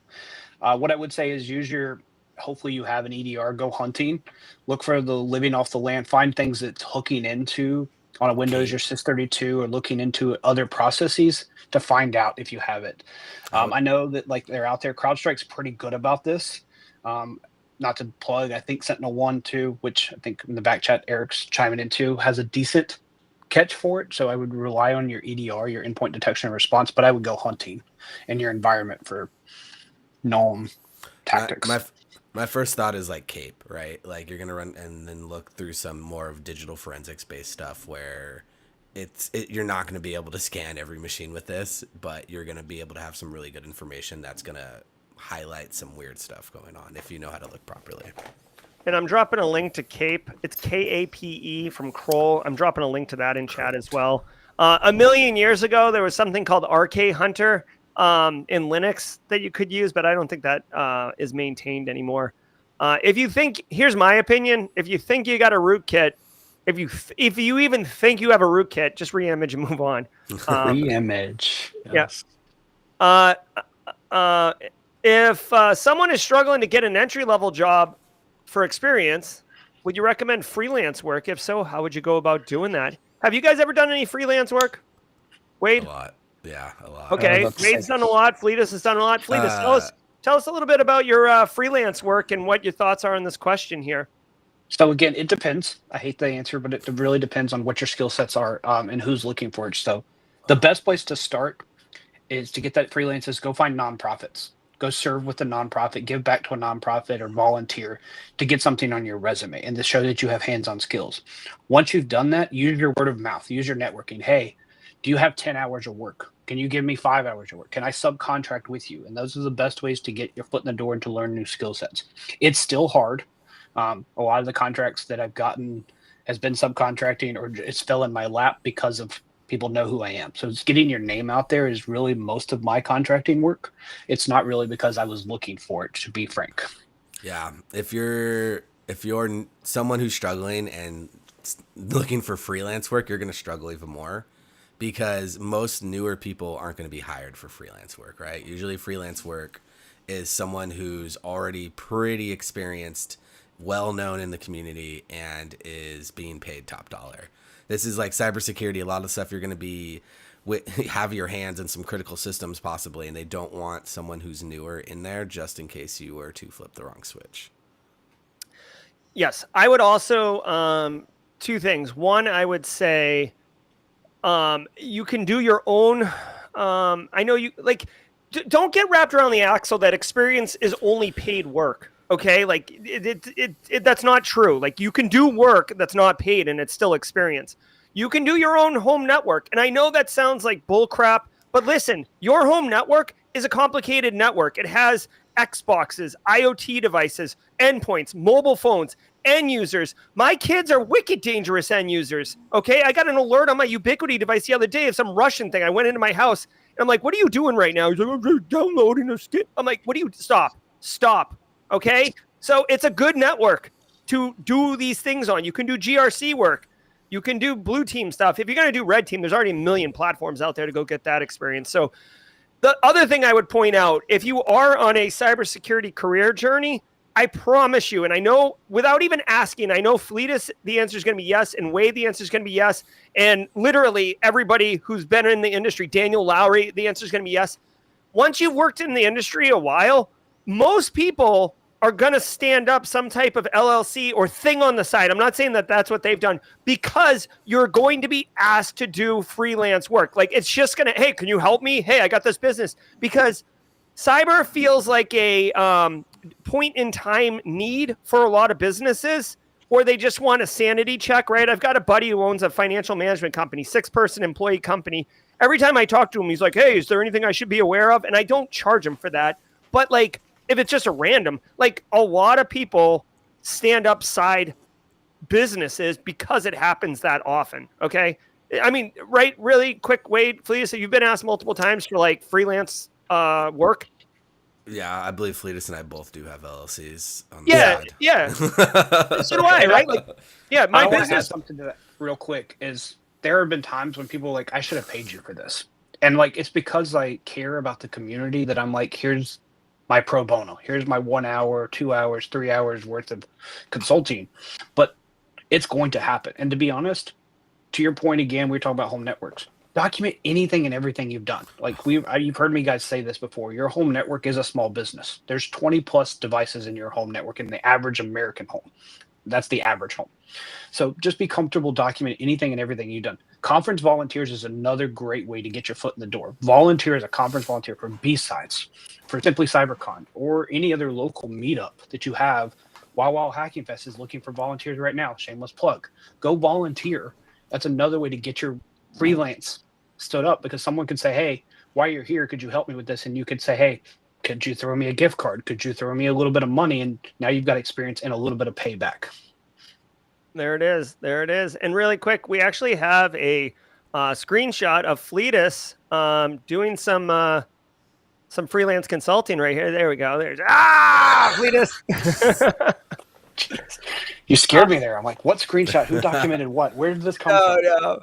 All right. So, hey, Wade, you're about to hire a CISO with no cyber background. What non-traditional skills would you look for? You might even be brought in at our level. A lot of times you get brought into the CISO panel interviews. So what non-traditional skills you looking for in a CISO? Hostage negotiation. No. Okay. Probably like good communication skills, right? If they don't have security experience, that's fine. But I need some some very good interpersonal skills, right? You better be good at communicating, and you better be good at least talking to these security people and understanding what. If it's not typical cybersecurity, just because risk can fall under cybersecurity, I would take that just as much. There you go. Fleetus, you got any thoughts? I mean, I'm sure you've been in these interviews. Yeah, as well. so most of your CISOs have limited, unless they've been a technician. So they've come out of risk. They've been a GRC. They've been in legal. They've been an IT person. Most of them, when they come in, especially in the last few years, I would say probably, to be frank, in the last couple years, most of your CISOs have experience because of what the SEC has required. They want them to be accountable, so they generally have done something in IT or cyber. But before that, it was a risk officer who got converted over. It was a legal officer who understood the legal ramifications and the compliance side of our business, who were your CISO or CSO.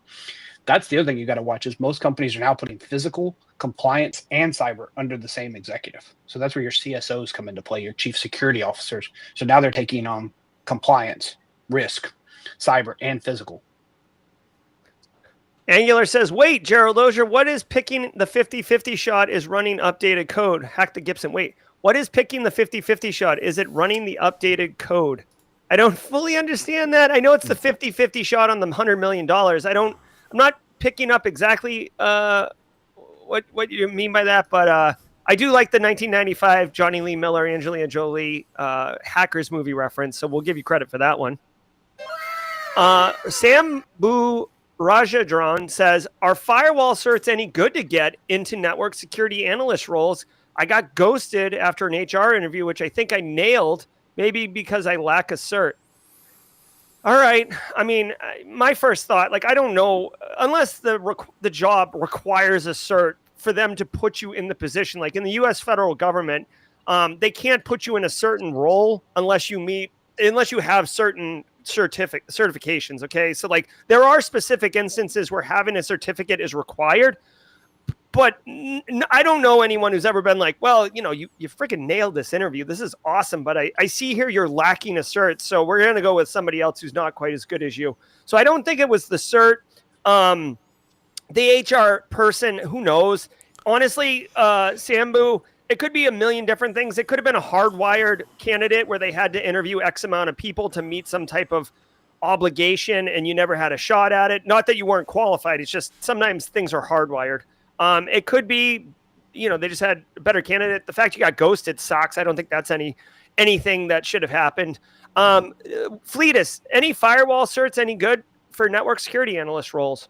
So I'm playing off the second part of this question. Okay, go ahead. Most HR interviews are screening interviews. So they're probably screening way too many people. So don't get too held up on that one. If you would have got ghosted after you got to a hiring manager or to a panel, that could have been something else.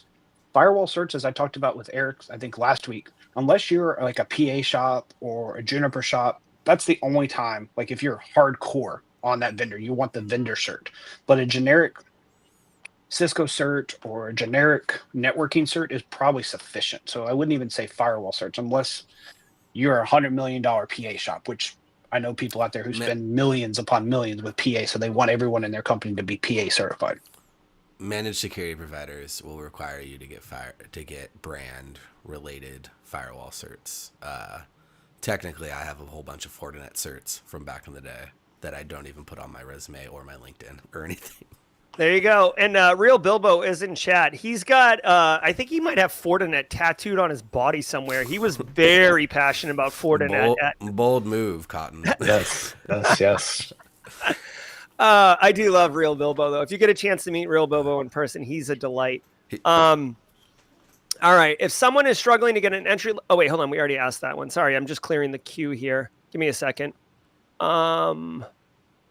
Robin Leone says, is it realistic for a fresh graduate to seek a work from home job? Okay. I guess the question is do you guys think that there's any prerequisites for work from home jobs? Fleetus. Maybe. And the reason I say maybe is I need to know what your work ethic is and can I trust you to work from home? And this has nothing to do with your age or experience. It's just something about being able to bring you in for a week or two at a time and get to know you before I send you back home. So unless you work for a fully remote company, which I work for, I generally don't hire remote first. You're coming in for 3, 4, 5, 6 weeks, at least part-time, if not more, before I let you go back home, sometimes up to 6 months to a year, just to establish the culture and get to know your team. Then you can go back home. So that's where I said it depends. Are you working for a fully remote company? Are you working for an MSSP, an MSP, or managed detection and response? Yes, you're going to work remotely because they generally don't have a big office unless they bring you into a satellite office or a WeWork somewhere. So it depends, and it's really up to the hiring manager and the team to decide, is this worth the risk and the reward of putting them directly in a home position, like a work remote position. I don't think it's realistic. I'll just say that. You're if you want a job, you're going to take anything you want, and a majority of the jobs for a new hire, which are coming straight out of college, are not going to be remote. The other thing is you being remote and being a fresh hire is training you is going to be a little bit harder and be more intensive. And training you remotely is you aren't going to get as good as education as you would if you were sitting by me looking over my shoulder type of deal. Yeah, Go ahead, please. I was gonna say that's the big thing is job shadowing, or just being able to sit over someone's shoulder or stand in their cube or walk and watch the screen. It's hard to do over Zoom, Teams, Slack, WebEx, because you just don't see certain things that's not sharing your screen, because we've all been trained to only share the tab. And all of a sudden, waiter, I jump to another tab and we forget to mirror it. You don't see what we just did until we come back, and a new hire is not going to know that. They're not going to know that we pivoted, because they've never seen us pivot. They've never had to pivot to another window and come back. So yeah, remote training is very difficult. So recordings work, like doing a recording will help that they can watch and slow down, but that's still not as beneficial as literally watching Wade work over his shoulder or watching me in a conference room with something on a big screen. Yeah. And unfortunately, I agree with what the panel is saying here. Like, I feel like there's a couple things going on, and Robin, I don't know where you are in the world, but in the United States, there's clearly a heavy push for return to work from the corporate 500, right? Like Dell, I don't know if you saw it. Dell just released a return to work policy that was like half baked. Like literally, they said, if you have any questions about this policy, don't ask because we don't know the answer yet, but you will. And I will say it really an interesting thing is Dell said everybody will return to work.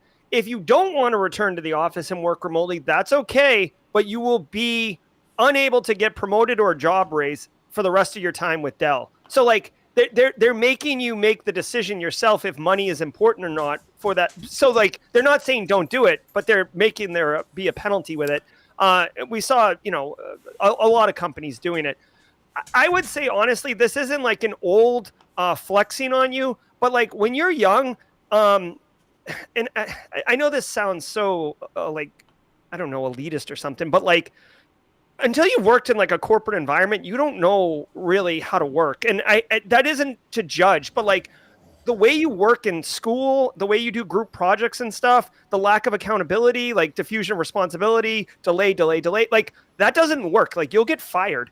And like understanding like how different personalities work and who gets crap done and where to go to and who are decision makers. Like there's a whole Game of Thrones thing going on that you need to like play the game to understand. You can't just read the rule book. You actually have to play the game.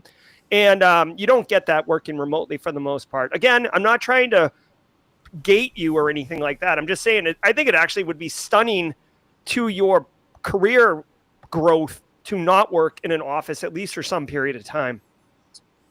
Chiomia DeBoer says, what do you think about the CNSP certificate? I'm not familiar with that, so I'm going to have to Google that. Does anybody on the panel know that one? I'm going to tell you the truth. Like, once I got like 7 years experience, like past that, I just don't care about certs anymore. Okay. There you go. So there is so that's a great point. This one is the Certified Network Security Practitioner Certificate. I'll just say really quickly, and then let's talk about certs for a second. Chiomia DeBoer, I would say a cert is worth it if a job rec is asking for it. That's it, right? If no one's asking for it, it's not worth anything on the market. And why are you getting the cert? To prove that you have the knowledge to an employer, not so you can prove it to your friends, right? No one's going bowling on Saturday night and flexing on their certificates, right? Except Wade. So let's talk about certs for a second. I feel like certs are important in the early part of your career, and then they're not important anymore. Like I've let my certs expire, except the CISSP, which I pay $200 a year, literally just because it has a special place in my heart. Because when I got it, it felt like achievement unlock. So like I literally pay for it out of nostalgia, not out of any type of value. Fleetus, thoughts on certs? So I agree. Unless you are being asked to by your employer or it's required for the contract that you're on, government loves to put it for DoD requirements. It's just if you want it. So I have to admit, I have too many certifications, but I got them because it was part of my job. My job asked me to get it. My job paid for me to get it. My job was required to have it. Like to do certain contracting work I've done, I've had to hold the certification to go do the work. So by holding the cert, it allowed me to at least get some more 1099 work. I'm abnormal. Most of my certs are because of contract work that I've done, not because I needed them for my career. So I hold a lot of SANS GX because of SANS work that I've done over the last 6-7 years. My industry, similar to Wade, I don't hold, I list a few of my vendor certs, but I hold a lot of vendor certifications that are required just because they were on site during the PS engagement and they gave you a cert at the end of it, or they asked you to go get the cert when you're done just so you can hold it. There you go. Wade, why do you let your certs expire? Oh, I don't let them expire. Or so. why do you not get certs anymore or whatever? I use certs only as a means of a study guide. Like if I want to learn something, I'll be like, okay, what does the cert want me to learn? I'm like, okay, that's what I need to go learn. That's the basis of the knowledge that I need to go learn. So, recently I don't have any AWS certs, but I've studied for all of them and know basic what they have. It just comes to the point where your experience in the field trumps almost any cert you have at some point. So you don't really need it as much. And Code Brew Upstate Brent says, hard to say certs don't matter when so many job postings request them. That's what I'm saying. Like if a job posting is asking for it, then yes, go for it. And also as another qualifier, if your company is going to pay for you to go get certs, collect them like Pokemon cards, okay? But just be careful because sometimes they'll make you like work X amount of time to pay it back if you quit, which is, you got to be mindful of that.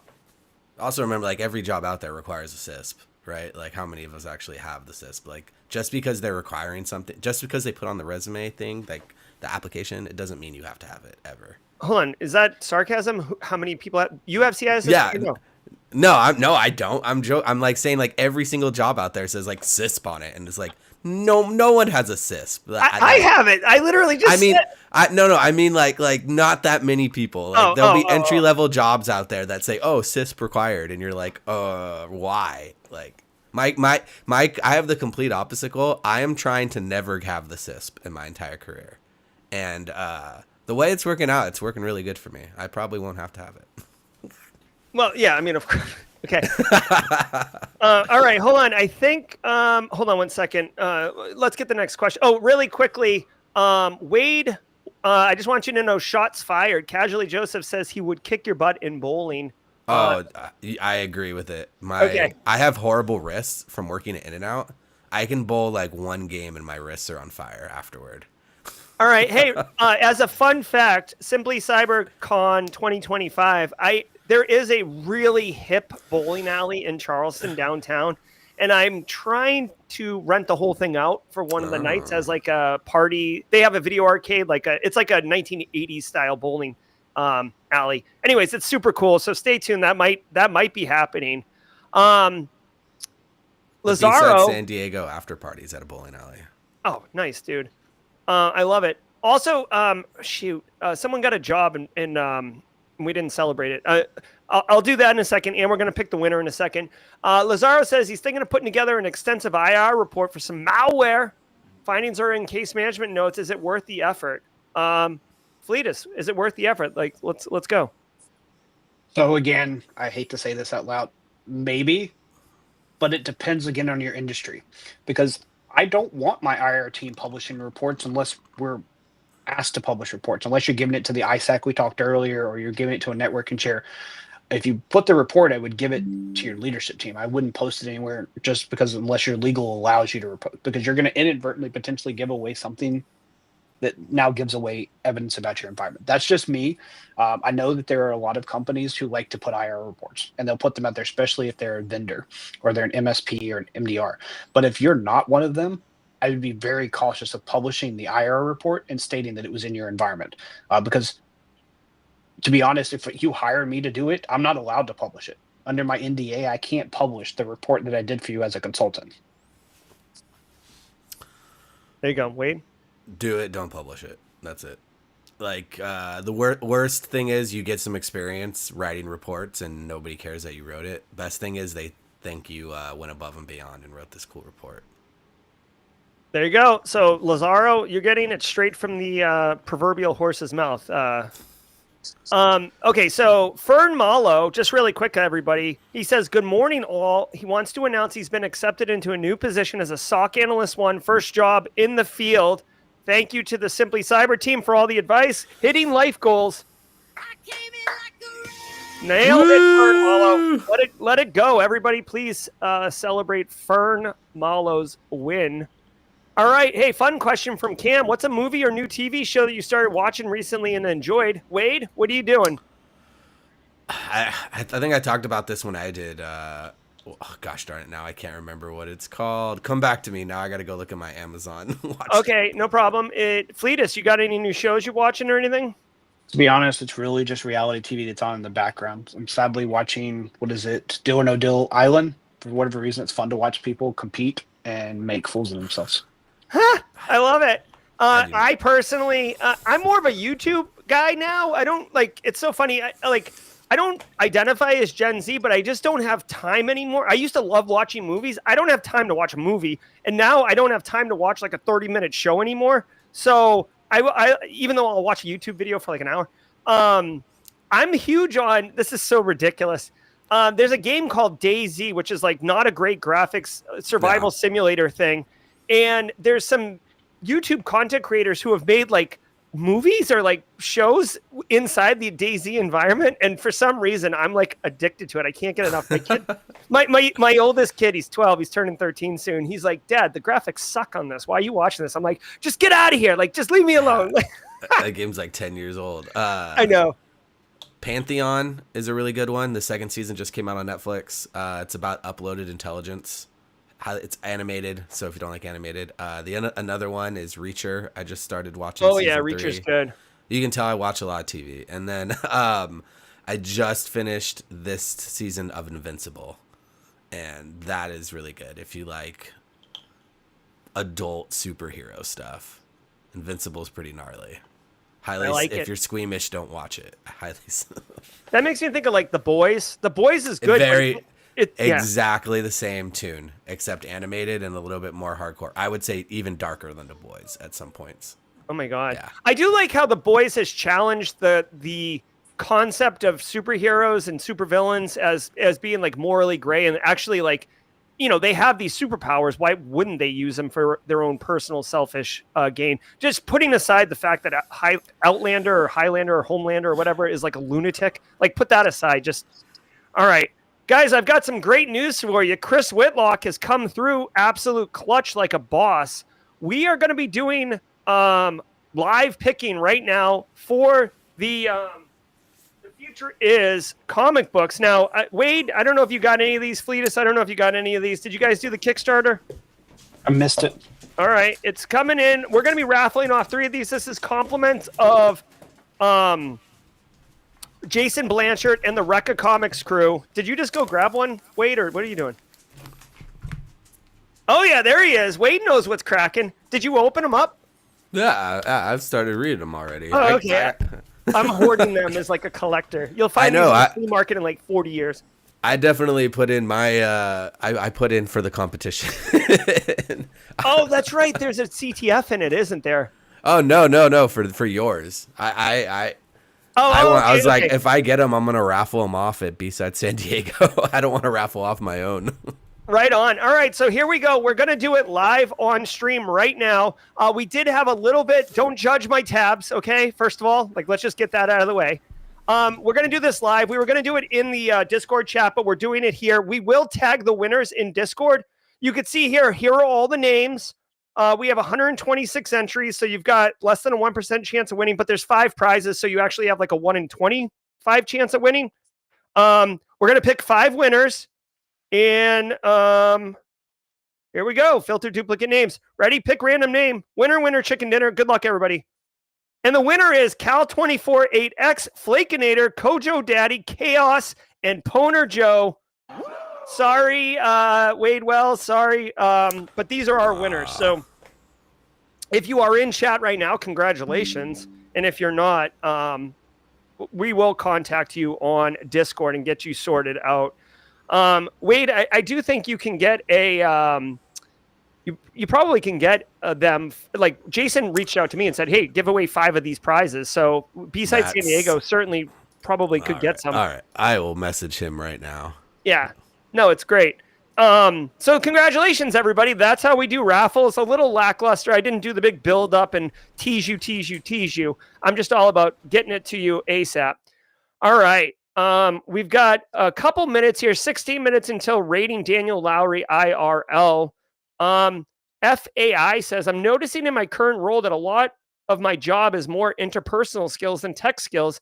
Is that common in cyber? Fleetus, what do you think? I agree. I tell people all the time, I can teach you tech. I need you to have interpersonal soft skills. The more and more we get to know, and Wade talked about this when you asked him about the CISO thing, I need you to be able to communicate, and I need you not to be a moron or an idiot or too technical when I put you in front of a client, either internal or external. I need you to represent the organization in a manner that's going to be uplifting and positive and encouraging.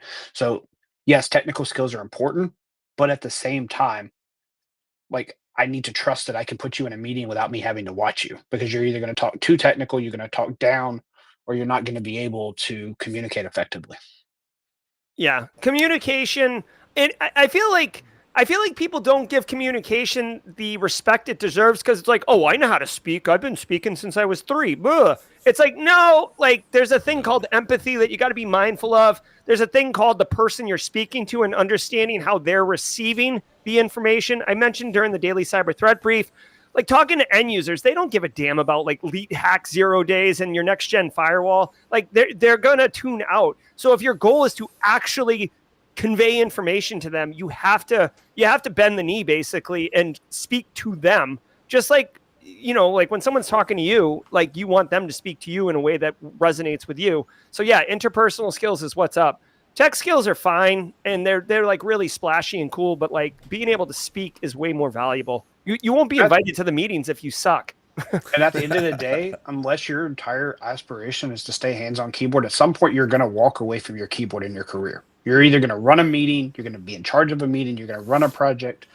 Like, unless your entire job is to be in the closet and to hammer on that keyboard as a developer and never wants to come out, which doesn't happen in 2025, by the way. So I'm not saying that that's even an option for you to just be on your keyboard and never turn your camera on, never attend a meeting. I will admit, the further I've got up my career, the deeper I've got technically, the more meetings I'm in. I spend a lot of my day in a meeting versus sitting here working. Yeah. Once it becomes political in those meetings is when it becomes fun. When it's like Game of Thrones type stuff, when you're talking to audit or something, like you're revealing his little information. But to this exact point, I wasn't hired for tech skills. I was hired for customer service skills at a tech job. So I am the exact this question. That's how I 100%. And one other thing that I feel like doesn't get talked about, because it's like I don't want to call it a secret, but it's like a, gosh, what's the right word? It's kind of like an ugly, scary, embarrassing side of things. And I'm just going to personally talk about my experience, and I'm not Fleetus and Wade. I'm not requiring you guys to say anything if you want. When you begin moving away from the keyboard, your skills get rusty, right? And certain skills you lose that you used to be wicked fast at and super cool at. And but everybody's like, you know that you used to be able to do it, and you perceive that others think that you still can do it. And it becomes a question of like almost your own identity and like, are you still good? And you begin to question yourself. And now you're in this like, it's almost like swinging from one vine to the next, but instead of having a firm grip on the second vine, which you probably do, it feels like you've let go of one vine and you're like flying to grab the other one. So you're in this weird space where you're not good at the hands-off keyboard skill, but you're also not good at the hands-on keyboard skill anymore. And you feel, I question myself and like, what am I doing and all this other stuff. So just be aware that's a real thing that you may encounter at some point, and just know that it's mostly in your head. Yeah, and I completely agree. And because Evan's put it in here, I have to give you my dad joke of the day. Is like, what do you do if you get locked out of your house? You talk to the lock, because communication is key. Like, I use that Simply Cyber. I've used it other places. It goes a long way, because to Jerry's point, like, there are going to be times when like, I used to hammer this task in a CTF. Now I get there at CTF and I look at it and I'm like, I knew how to do this, not I know how to do this. I knew, past tense. And that's when you call your team in. Like, I literally humbled myself the other week and let my AppSec engineer and I do a CTF together just so I could learn from her again how to do strings. I literally forgot about strings. I couldn't figure out what to do with strings. I had a brain dump. I couldn't figure out how to run strings. It's not hard, but I just couldn't figure it out. And she's like, just do this. And I was like, sweet, thank you. Let her go back to work, and I kept going.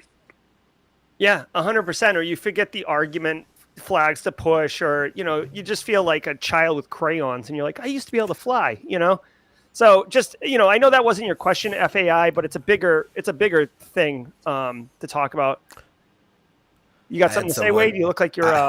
I had someone using a new AI tool against me, and they're like, hey, can you go do a bunch of malicious traffic? And I'm like, yeah, sure. And I ran a bunch of commands, and then they used the AI tool against me, and it brought back all the malicious stuff, but it also brought back everything that I typed in wrong as malicious. And I'm like, God damn it. Like, oh my God, that's so funny.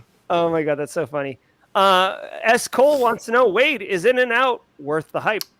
No. It's a good like experience. Like the people are cool. You got it. So the price is good. That's the thing, right? That you're not going to get a good deal for anything else. There are stores that are more expensive. So if you go to the store on the Strip, that's one of the more expensive stores, just so everyone knows, LA or Las Vegas. The thing that is good is like the way they treat their people and the way they handle their food. So that's where like you're investing into actually like people being treated well is what I think about when I go eat there. I personally don't think it's worth the hype. I went to an off-strip In-N-Out burger place. It was...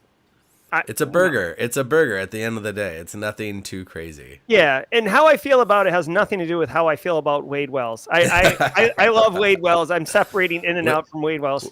With my giant In-N-Out burger name tag directly above my head right now. I know. The Mandalorian helmet. Well, so let's just do a quick panel and drop this in chat if you have a personal thought about this. Favorite burger, fast food burger, right? Because like obviously if you got some like Hall's Chop House down the street that makes a great burger, that like what's your favorite fast food burger? You're driving down the highway, you're hungry, and the next exit has every single possible friggin' fast food place there is. Where are you getting a burger, Fleetus? Sadly, I'm going to admit, because I appreciate it here, my local Five Guys makes a good burger. I'm surprised. I'm very surprised that they actually do. Five Guys, there you go. I like it. Go ahead, Wade. So people are gonna expect me to say In-N-Out, but the thing is, like, once you've worked at In-N-Out, you never have a good In-N-Out burger ever again because other people are making your burger and they never make it right. There you go. So I am gonna go complete off the wall and say like either like a Wendy's Baconator or a Carl's Jr. Western Bacon Cheeseburger. One of those. I'm going for like pure gluttony, and I can't remember the last time I had either of those, to tell you the truth, though. There you go. I like it. I see Burger King. We see some Whoppers in here. Whataburgers in here. Wendy's. People liking it. A&W. I will say really quick, A&W burgers are good. We had a root beer stand in my town growing up. I don't think they're still as accessible. For me, I like Cookout. Cookout burgers are pretty good. I feel like they're like legit flame broiled and pretty good. Is that some southern place? I've never heard It's of a southern before. thing. Yeah, it's here in the Carolinas. They have milkshakes too. All right. Yeah. I will say if you're looking for maxing your calorie, Hardee's is definitely a heart attack. The only place where you can get a jalapeno popper appetizer on a burger, oddly enough. Which panel member has the highest chest rating? My ELO is around 900, which is not that great, but anyways, 900. Non-existent. Okay, I'm about to say I play with my kid only. That's the only time I play is just with my son. I'll tell you, my Halo rating is a little bit higher than that, though. So there you go. Well, let me go do and really quickly. James McQuiggan at 35,000 feet is an assassin in chess. So if you're looking to play chess with people at Wild West Hack and Fest, choose your opponent wisely. James McQuiggan will slay you. Fleetus, what do you play competitively? And then Wade, I'll ask you, what do you play competitively? I don't anymore, to be honest. I sadly gave up gaming after I had my second child 8 years ago. So it's just casual games on the mobile device. What did you play competitively? So I was big into Halo. I was big into pretty much. You couldn't beat me at Mario Kart back in the day. Like I was solid on Mario Kart. Okay, And I like it. I picked it up on the Switch. It's coming back, but it's not quite there yet because the son decided he's like, I can beat you, Dad. I was like, you don't want to play. You don't want to play. Bold move. What about you, Wade? The newest Mario Party actually has like a competitive mode where they like don't hand out free stars and stuff like that. They actually made it real. That was one. I was actually like on the leaderboards for Halo 2 and won tournaments and stuff like that back when I was a sweaty first-person shooter player. Same thing with like Battlefield. I used to be very good at StarCraft. That was my jam. Same thing as Red Alert 2, Yuri's Revenge, going deep. That's an RTS that I was like raised under pretty much. I've had video games since I was 5 years old. Like my parents had a Mario. There hasn't been a time in my life where there wasn't video games. I love video games. I don't have as much time for them as I used to. Like I said, I'm now like for example, I downloaded DayZ the other day. I was going to treat myself and spend 3 hours last weekend playing video games. I downloaded DayZ. I got eaten by a zombie. I loaded back in. I'm able to fashion a stick, and I was like hitting a zombie with a stick, which doesn't really work. I got eaten again. I uninstalled the game, and then I watched YouTube videos of other people playing it. But I will tell you, for me personally, I used to be ultra sweaty in Tekken. Like I used to be, I would let my opponent choose my character. That's how much of an arrogant prick I was. And like I was very, very good at Tekken and fighting games in general. Fighting games are the only game I'm not good at. That is the one you will wipe me across the floor with the fighting game. it was definitely good. And then way back in the day, I enjoyed like kind of first person shooters. I don't know if you guys, this is going way back in the Wayback Machine. You youngs will have to Google this. Rise of the Triad. I don't know if you guys remember that. Rot. That's when you would do like LAN parties and stuff like that. But fighting games was my jam. All right, good old Mortal Kombat when it was on the Sega, the Genesis. Playing it on the old school, not what you play now. It's not the same Mortal Kombat. Sorry. Oh yeah, no, that is old school. I love it. I hated the Sega Genesis controller though. What would you like to hear about if you attended a presentation about AI security? Wade, you're at Wild West Hackin' Fest. You see an AI talk on the docket, and you're like, oh, I'm going to go to this because it's a presentation about defensive strategies with AI. Like I'd want to specialize a little bit more. Most likely it'll be a talk that I can't think of or wouldn't be able to think about with AI because I've seen a lot of the videos, but it'd have to be something with more on the blue team side, something that I could take away and actually use. All right. Fleetus, you going to an AI talk? Not really anymore. Those are the talks I tend to walk away from right now, to be frank. I did enjoy Jake's at Mile High talking about the ML side of it. Like Jake Williams' ending keynote was actually thought-provoking. So I'd love to see more of what Jake puts out, Williams, on what he's doing with it and what their company he's currently working on is doing with it. So more I'm curious how companies are not using it and using it versus what the technology is itself. I want to learn the use cases better, not the actual tech.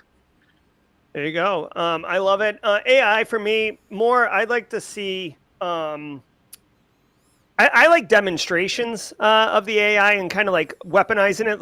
Like, for me, I'm more of a conformist. So seeing like interesting fringe use cases of AI is interesting to me. Really quick, talking about video games, one of our community members, The Pain, was on the #1 team in the world for Black Ops 1. Jesus criminy. That is amazing, dude. All right, so Nadaraj wants to fight me on Tekken. That's fine. You can pick my character. I'm joking. I'm not that good anymore. But all right. So we got Daniel Lowry coming up in 2 minutes. Let's spend a couple minutes going around the horn and talking about some of our own projects. Fleetus, I know you've been doing your YouTube channel. Give us a minute on you and some of the stuff you're working on so people who are watching you can get more Fleetus in their life. Sure. So I'm the same person. I'm here on my channel. I'm here just to drop nuggets. My entire thing is my daily shorts are just to put a food for thought. They're between 45 seconds and 2 minutes, just talking about anything and everything. I just finished up a quick 2-week series on just SecDevOps and SecOps and AppSec. So that was what I spent the last little bit of shorts on. And then my last two live sessions have been me bringing on mentees. So 2 weeks ago, he did a talk on his quantum cryptography. It's a presentation I worked him through.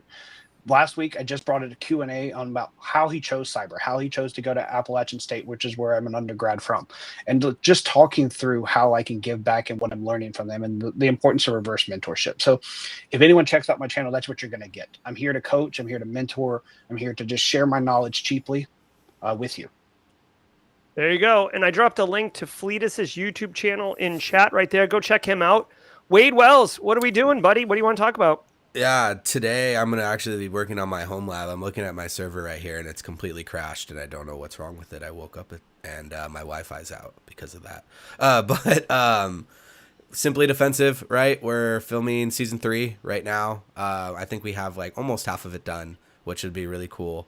Besides that, I'm trying to update my CTI class to 2 days, but I'm not going to lie to you. I'm not working that hard on it. I'm kind of taking a break. I have a kind of a big announcement that I've talked about a little bit, but I don't know. You know what it is, Jerry. That That I start on Wednesday. So I don't want to just say that out loud yet, just because. All right, so I don't believe that it's true. I don't believe it's true until I actually start. That's fair. That's fair. All right, so we're going to be potentially sharing some news of Wade next week. Yeah, maybe? yeah, a wrecking ball may come through or something. Ooh. Yeah. Okay. All right, guys, we are going to be checking out Daniel Lowry, IRL. He's going to be going live in just a minute here. I'm going to drop a link in chat. You can see it's right here, and he's just gone live 1 second ago. I'm going to drop a link. Let's go ahead and raid him together. Ladies and gentlemen, thank you so very much to Wade and Fleetus. I genuinely appreciate you guys being on the panel. Eric Taylor behind the glass, pinning comments.